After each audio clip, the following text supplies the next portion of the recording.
The Frog Prince.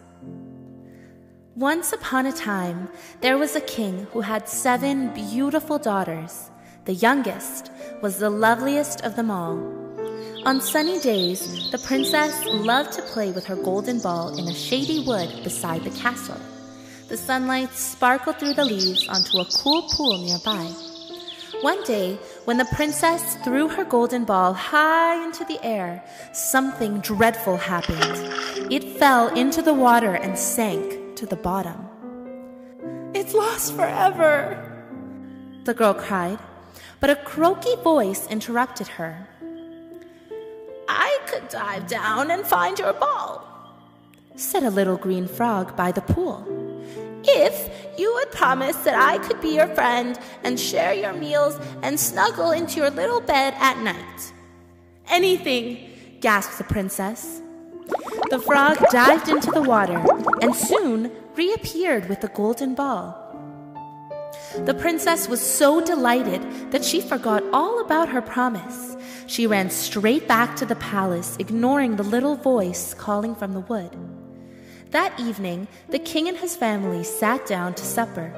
Just as they were about to start their meal, there came a croaking sound at the door.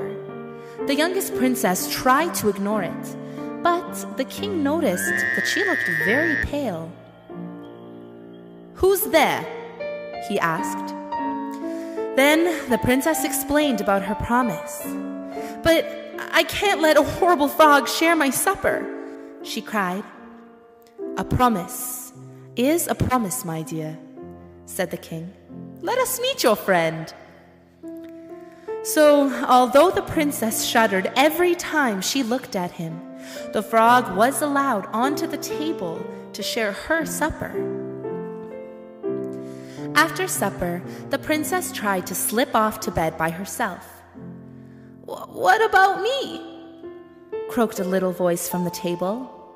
The princess once again tried to pretend that she had not heard, but the king gave her a very stern look. "Remember what I said about promises," he said. The princess unwillingly carried the frog to her bedroom and put him down in a corner. "I'd much rather sit on your pillow," croaked the little green creature. After the princess had put him on his pillow, the frog said, "And what about a good night kiss, or else I won't be able to fall asleep?" Close to tears, the princess picked up the frog and placed a kiss on his slimy lips.